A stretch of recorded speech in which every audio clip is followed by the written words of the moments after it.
Hey, I'm Isaac. You've probably heard of my dad, Abraham. Yeah, the father of nations guy. Everyone knows him as this great man of faith, but I want to tell you a story from my side of things.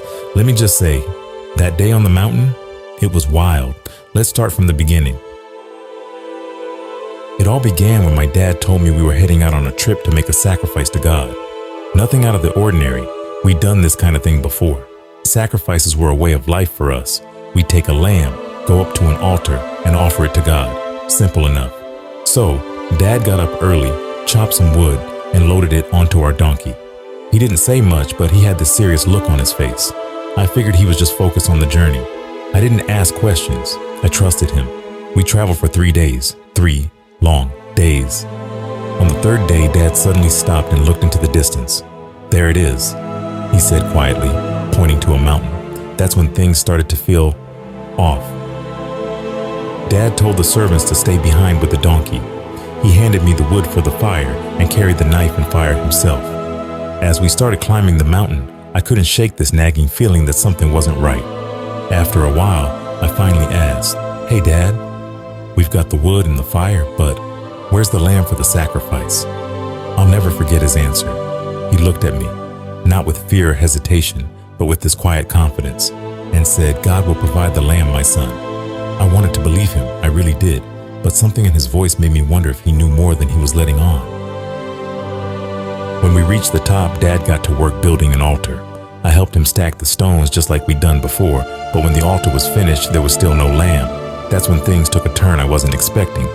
Dad turned to me, and his hands were trembling. "Isaac," he said softly, "I need you to trust me." Before I could process what was happening, he tied my hands and feet and gently laid me on the altar.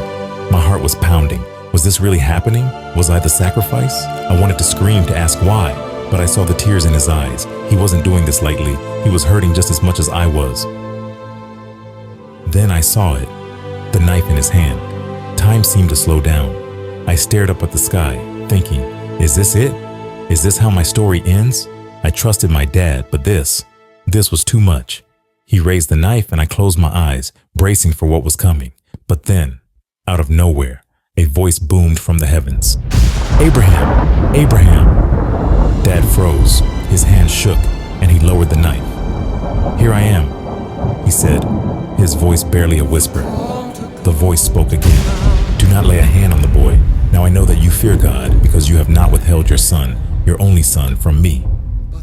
I opened my eyes, gasping for air. Dad untied me, his hands shaking as he worked the knots loose. We both sat there in stunned silence, trying to make sense of what just happened.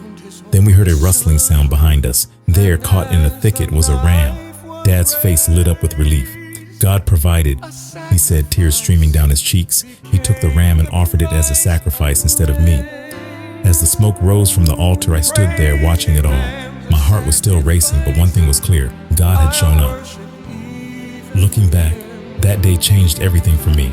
I learned that God doesn't just ask for blind obedience, He asks for trust. My dad trusted God, even when it didn't make sense, and I learned to trust too.